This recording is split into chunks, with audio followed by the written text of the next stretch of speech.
साथियों, मैं संदीप ठाकुर स्वागत करता हूं आपके अपने यूट्यूब चैनल स्मार्ट फौजी भाई में। तो साथियों, आज हम बात करने वाले हैं एसएससी जीडी भर्ती 2018 के बारे में। तो वीडियो को शुरू से अंत तक जरूर देखें और आपके जो भी कमेंट्स होंगे इस वीडियो से रिलेटेड आप उसे कमेंट बॉक्स में ड्रॉप करिए और मैं हर एक कमेंट्स का जवाब दूंगा। जो कैंडिडेट्स चैनल पर नहीं विजिट करें दोस्तों, उनसे मेरी यही रिक्वेस्ट है कि चैनल को सब्सक्राइब कर लें और बेल आइकन जरूर प्रेस कर लें, ताकि आने वाली जो भी नई वीडियोस की लेटेस्ट नोटिफिकेशन होगी सबसे पहले आपको पल पल पर मिलती रहेगी।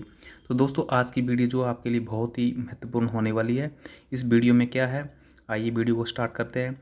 दोस्तों, बहुत सारे कैंडिडेट्स अभी यही सवाल कर रहे हैं कि वैकेंसीज बढ़ेंगी या नहीं, 25,000 सीट्स बढ़ेंगी या नहीं। तो दोस्तों, इसके बारे में मैं आपको बिल्कुल ही यहाँ पर एक क्लियर सा क्लू देना चाहता हूँ कि जो ये 25,000 सीट का जो हमारा मुद्दा है ये बढ़ेगी या नहीं।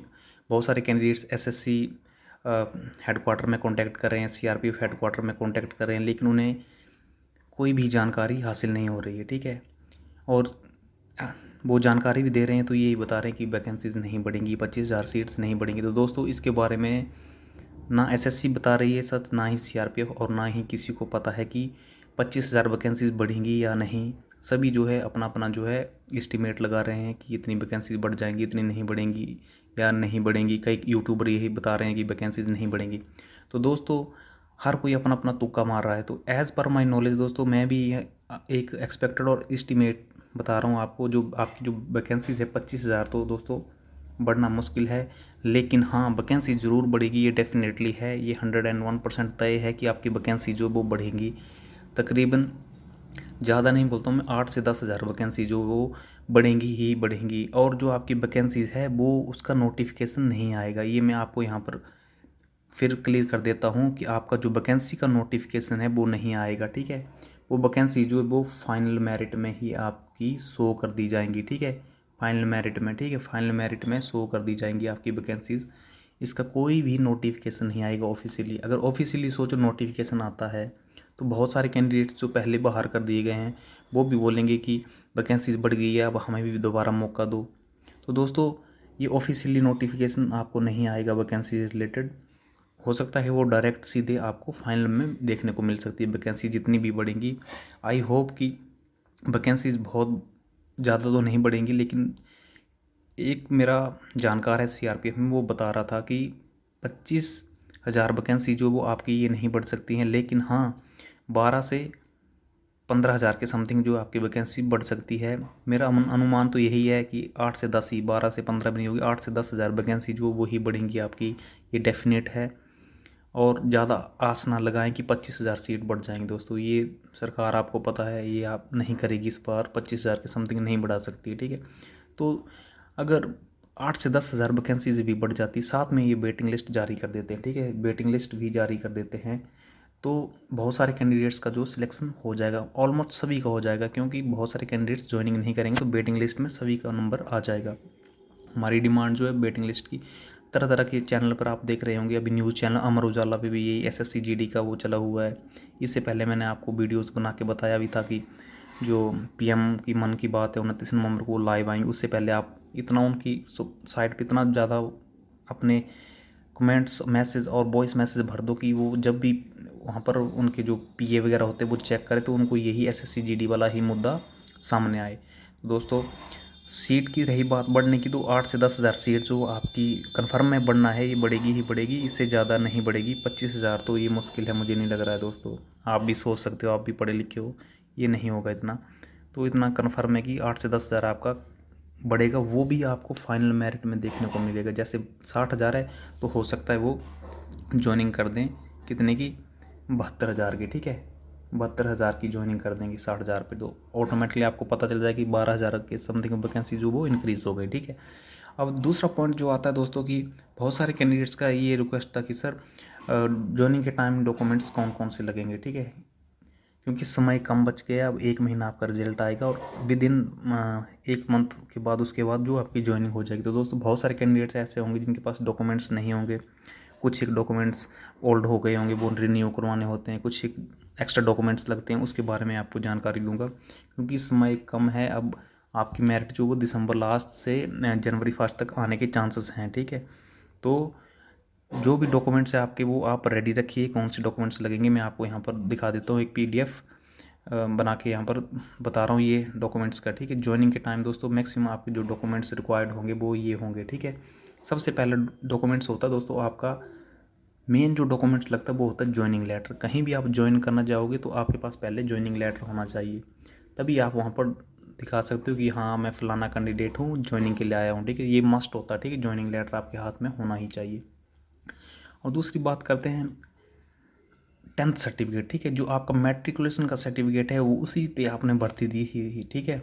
उसी आधार पर आप चयनित हुए 10th सर्टिफिकेट पे, ठीक है, मैट्रिकुलेशन पे। और बहुत सारे कैंडिडेट ने ये भी फिल किया होगा कि ग्रेजुएशन 12th लेवल इस तरह से, ठीक है। तो मैं आपको यहाँ पर ये बता देना चाहता हूँ कि जैसे आप वहाँ पर अपना सिर्फ 10th का ही सर्टिफिकेट दें तो ही अच्छा है, क्योंकि अगर आपने 12th का सर्टिफिकेट दे दिया ज्वाइनिंग के टाइम वहाँ पर और ग्रेजुएशन का दे दिया, तो आपका जो डॉक्यूमेंट होता है वो तकरीबन 1 साल तक उनके पास रहता है। वो वेरिफिकेशन होती है, लंबी वेरिफिकेशन चलती है, तो वहीं पे रहेगा। और इसके दूसरी ओर हम आपकी बात करें, अगर आपने कहीं और फॉर्म भरा है और आपकी वो भी ज्वाइनिंग आ जाती है, आप सोचते हैं मैंने GD में नहीं करना और वहाँ पे दूसरे में जाना, तो वो सोचो आपने 12th लेवल पे दी भर्ती या ग्रेजुएशन लेवल पे, तो आपसे ग्रेजुएशन का सर्टिफिकेट मांगा जाएगा और आप उस टाइम नहीं दे पाओगे, क्योंकि आपके जो डॉक्यूमेंट्स हो गए आपने उधर सबमिट करवा दिए होंगे SSC GD में, ठीक है। तो आपसे मेरी यही रिक्वेस्ट है कि आप सिर्फ 10th का ही सर्टिफिकेट वहाँ पर दें अपना, ठीक है। और हायर एजुकेशन का सर्टिफिकेट ना दें, ठीक है। जिन्होंने अदर भी कहीं टेस्ट क्वालिफाई कर रखा हुआ उनके लिए ये, ठीक है। नंबर तीसरी डॉक्यूमेंट्स की बात करें हम दोस्तों, तो नंबर तीसरा जो मेन डॉक्यूमेंट्स है आपका वो है कास्ट सर्टिफिकेट का। जो आपका जाति प्रमाण पत्र है वो भी आपको अच्छी तरह से बना लेना, सेंट्रल का होना चाहिए दोस्तों। ये जो कास्ट सर्टिफिकेट है, जो जाति प्रमाण पत्र है, ये होना चाहिए सेंट्रल, ठीक है। सेंट्रल का, स्टेट वाला नहीं चलेगा दोस्तों, ठीक है, स्टेट वाला नहीं चलेगा, ये आपके पास सेंट्रल का होना चाहिए। और नंबर चौथा बात करें तो दोस्तों ये है आपका डोमिसाइल। जो आपका मूल निवास प्रमाण पत्र होता है, जिसे डोमिसाइल या PRC भी कहते हैं, कहीं किसी राज्य में इसे PRC भी बोला जाता है। तो ये भी आपके पास न्यू तो क्या मतलब, ये तो मेनली एक ही होता है, क्योंकि मूल निवास तो आपका एक ही होता है। तो ये भी आपके पास होना चाहिए, और बिल्कुल ही जो नाम एग्जैक्ट एक डॉक्यूमेंट्स पे वही सभी पे होना चाहिए, सेम टू सेम, ठीक है। अगर किसी का भी यहाँ वहाँ इक्का दुक्का चेंजेस है वो अभी से सही करवा लें, ठीक है। ये सभी डॉक्यूमेंट्स जो है आपके वहाँ पर जमा होंगे। और पांचवा डॉक्यूमेंट्स आता है आपका यहाँ पर दोस्तों कैरेक्टर सर्टिफिकेट। कैरेक्टर सर्टिफिकेट जो होता है उसकी वैलिडिटी होती है 6 मंथ, ठीक है, 6 मंथ्स की। इसके बाद अपडेट करवाना पड़ता है। तो अपने जो भी नज़दीक पुलिस स्टेशन है आपके थाना, वहाँ पर जाकर आप जो है वो कैरेक्टर सर्टिफिकेट बनवा लें। हो सकता है SSC की साइट पर इसका वो भी देते हैं एक फॉर्मेट भी, उसमें नहीं तो आप वहाँ पर जाकर बनवा सकते हैं, ठीक है। कैरेक्टर सर्टिफिकेट भी बहुत ज़रूरी है आप सभी को, क्योंकि कैरेक्टर सर्टिफिकेट पे वेरिफिकेशन होगी, आप कोई एलिगेशन चार्जेस वगैरह तो नहीं लगा है, कोई भी आपने कुछ कांड किया हो उसके वजह से आप पे कोई धारा लगी हो, वो वेरिफिकेशन होती है, ठीक है।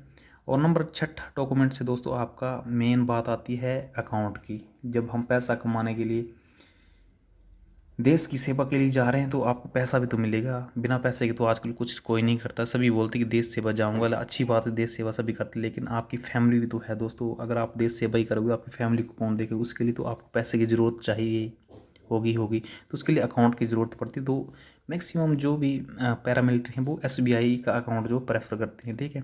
तो आप सभी अभी से अपना अपना SBI जीरो अकाउंट से जो है वो खाता खुलवा लें और SBI का अकाउंट बनवा लें, ठीक है। जितनी जल्दी हो सकता है उतनी जल्दी, क्योंकि 15-20 दिन तो लगते हैं अकाउंट ओपन करने में। आपका ATM वगैरह आएगा, अकाउंट ओपन होगा। तो ये जो सारे डॉक्यूमेंट्स है दोस्तों, ये आप टैली कर रखना और रेडी कर देना सभी, ठीक है, ताकि आपको ज्वाइनिंग के टाइम कोई भी दिक्कत ना आए किसी भी तरह की, ठीक है। ये मेनली डॉक्यूमेंट्स जो अर्जेंट चाहिए। बाकी फ़ोटोज़ वगैरह होती है, पासपोर्ट, वो तो आप अपने पास रखते ही हो।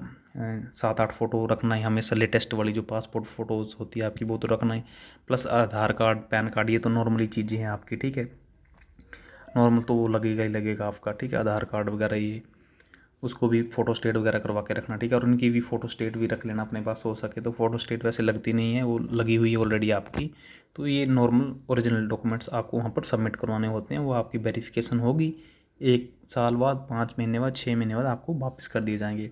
तो ये थी दोस्तों डॉक्यूमेंट्स रिलेटेड। अब बात करते हैं हम ज्वाइनिंग की। ठीक है दोस्तों, इस बार जो ज्वाइनिंग होगी वो बहुत ही डिफरेंट तरीके से होने वाली है, क्योंकि आप सभी को पता है कि कोविड-19 पैंडेमिक चला हुआ है अभी। ठीक है, महामारी चली हुई है। तो इस बार जब आपकी जनवरी फरवरी में जब ज्वाइनिंग होगी दोस्तों, जनवरी या फरवरी 2021 में, ठीक है, तो आप सभी की जब ज्वाइनिंग होगी तो आपको पता है कि विभिन्न विभिन्न राज्य से जो है कैंडिडेट्स ज्वाइनिंग के लिए जाएंगे, तो उनमें कोविड के लक्षण हो सकते हैं। इसके लिए उन्हें क्या किया जाएगा, ये गुप्त सूत्रों से मुझे पता चला है, किसी सीआरपीएफ से ही पता चला मुझे, अधिकारी से, कि अगर जिस तरह से आपकी जब ज्वाइनिंग होगी तो आपको ग्रुप में बुलाया जाएगा ज्वाइनिंग के लिए। तो आपको जो है वो एक हफ्ते से लेकर 10 या 12 दिन तक जो है क्वारंटाइन रखा जाएगा। ठीक है, क्वारंटाइन किया जाएगा। ठीक है, क्वारंटाइन सेंटर में रखा जाएगा आपको, ताकि आप में कोई लक्षण तो नहीं है वो चेकअप करने के लिए आपको क्वारंटाइन किया जाएगा। ठीक है, और उसके बाद आपका जो है वो कोरोना टेस्ट होगा। अगर उसमें आप ओके पाए जाते तो आपकी ज्वाइनिंग होती है, अगर नहीं तो आपको वहाँ पर ठीक इलाज वगैरह करके आपका दोबारा चेकअप होगा, फिर आपकी ट्रेनिंग स्टार्ट की जाएगी। और जो ट्रेनिंग के ड्यूरेशन में जो 6 मंथ के बाद आपका जो है वो छुट्टियाँ मिलती थी आपको 15 दिन की, वो इस साल शायद आपको जो नेक्स्ट ईयर अब जब आपकी ट्रेनिंग हुई तो वो ना मिलेगी, क्योंकि कोविड-19 के चलते आपको हो सकता है कि ट्रैवल ना करने दिया जाए, क्योंकि आपको 15 दिन की जो छुट्टी मिलती है 6 महीने बाद वो ना दें। हो सकता है क्योंकि ट्रैवलिंग होगी तो फिर आपको क्वारंटाइन रखना पड़ेगा, तो उससे आपकी जो ट्रेनिंग का शेड्यूल है वो गड़बड़ा जाएगा। तो दोस्तों इस तरह से आपको वो छुट्टियाँ नहीं मिलेगी, लास्ट में ही जो है वो आपको छुट्टियाँ मिलेगी जब आपकी ट्रेनिंग कंप्लीट हो जाएगी। इस तरह का सिनेरियो बन रहा है।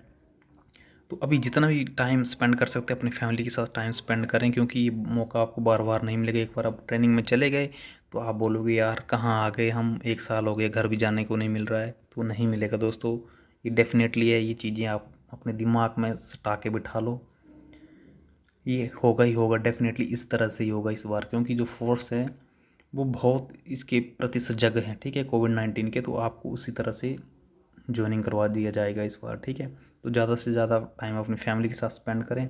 और आपकी मेरिट आने वाली है दोस्तों दिसंबर 25 के बाद, और जनवरी फर्स्ट वीक तक आपको मेरिट जो है वो मिल जाएगी, और अपना अपना नाम चेक कर सकेंगे सभी कैंडिडेट्स। जिनका मार्क्स अच्छे होंगे उनका नंबर तो आ ही जाएगा डेफिनेटली। आई होप कि सभी का आ जाए इस बार दोस्तों। तो चलिए मिलते हैं नेक्स्ट वीडियो में, और चैनल को ज़रूर सब्सक्राइब कर लें अगर आपको मेरी वीडियो अच्छी लगी हो दोस्तों, और वीडियो को शेयर कर दो अपने दोस्तों के साथ, ताकि सभी को जानकारी मिलती रहे। और चैनल को ज़रूर सब्सक्राइब कर लें और बेल आइकन ज़रूर प्रेस कर लें। तब तक के लिए जय हिंद, जय भारत, वंदे मातरम।